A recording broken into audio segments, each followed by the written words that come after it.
Hey everybody, today on Henry's HowTos, I'm going to show you how to make manaish from scratch, including the za'atar. Let's get straight into it. So the first thing we'll do is add 1 sachet of yeast into a large bowl, along with about 3 tablespoons of sugar. And we're just going to add in 1.5 cups of warm water. Make sure it's warm, not hot and not cold. Now just give that a quick mix to stir and dissolve.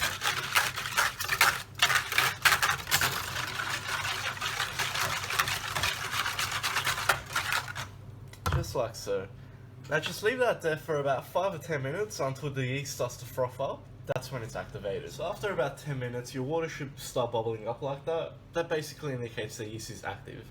So what we'll do now is add in a pinch of salt and then add in about 3 tablespoons of olive oil, and we're going to start adding our flour in. So I'm just going to add in 2 cups for now. And we'll start by just mixing that through. So as I've mentioned in my other videos, you can just use a mixer for this, but I like to do everything by hand.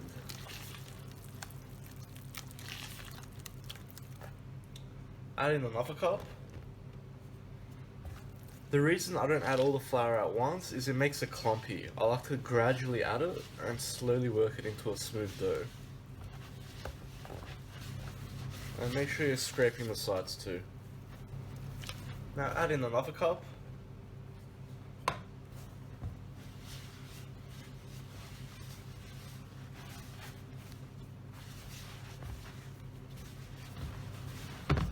So your dough should have come together as a bowl by now. It will still be slightly sticky.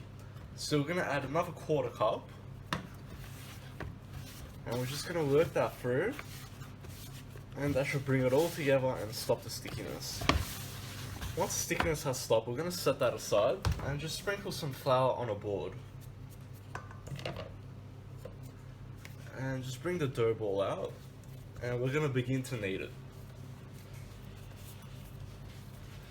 So you want to knead it for about 5 minutes. Keep on moving around over the flour.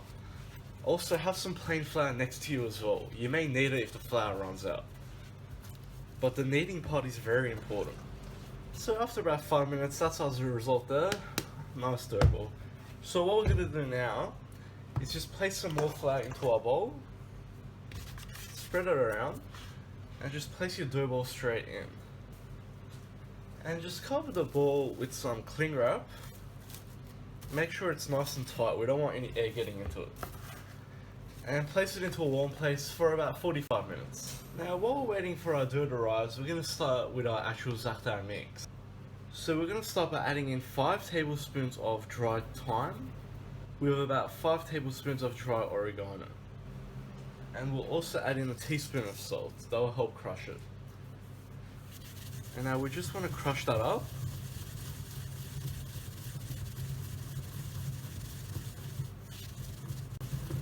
After about 5 minutes of crushing, we're going to add in 3 tablespoons of sesame seeds.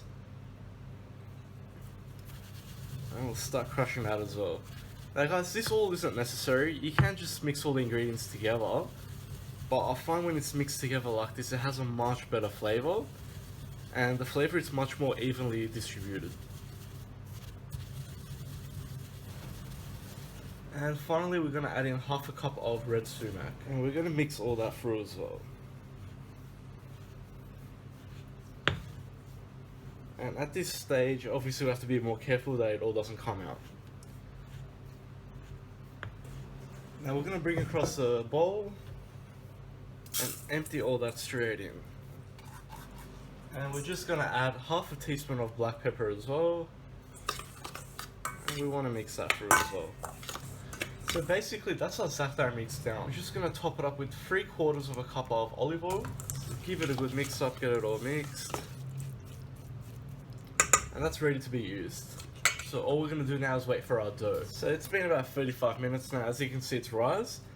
What we're going to do is knock it down again.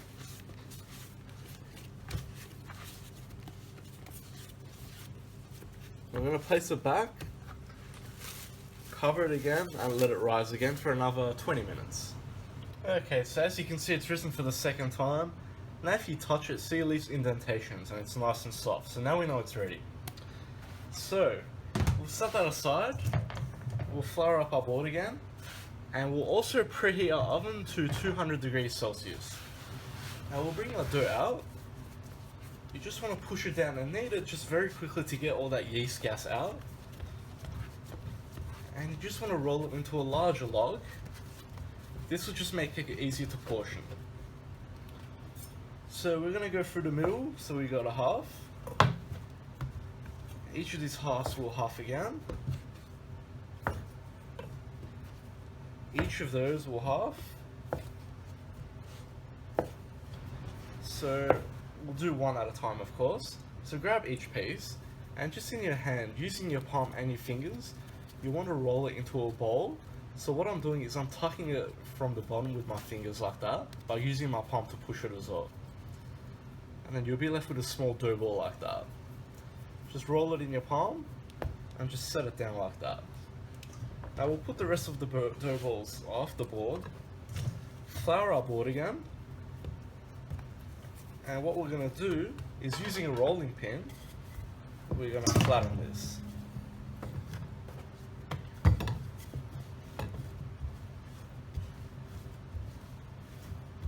So when you are flattening it, make sure you constantly move the dough around.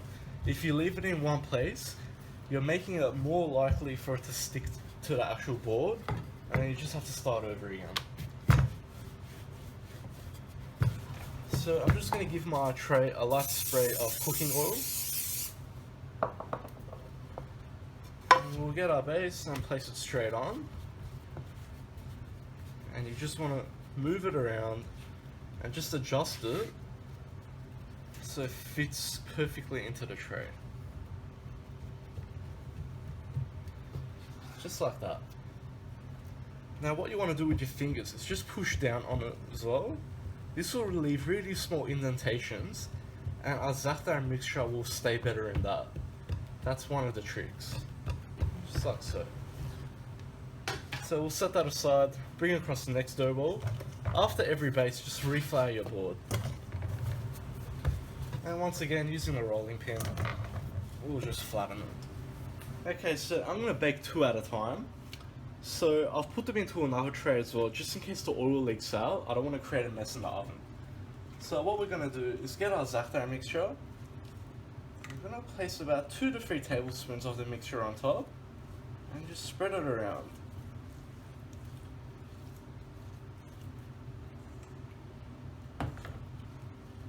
Just like so. Make sure you got a good covering, and you want to try and leave just a little bit of a crust on the side. And that's all there is to it. We'll repeat again on this one. Now if you find that your mixture is just a bit too dry, all you need to do is just add a bit more olive oil to it. Just like so. So these 2 are ready. I'm going to put them straight into the oven now. So we're looking for a total baking time of between 10 to 15 minutes. We just want a nice golden brown crust. Okay guys, so there we have it. So personally I found that 15 minutes was perfect to get a nice golden brown colour, and it still leaves it just a touch soft, so you can fold it in half like that and eat it. But simple as that guys. So you can eat this hot or cold, it doesn't matter, either way it's nice. You can add some feta cheese into it for a better flavour, but just like that it is perfect. I hope you like that guys. Please like and subscribe. If you've got any comments or suggestions, just leave them at the bottom, and I'll see you all next time.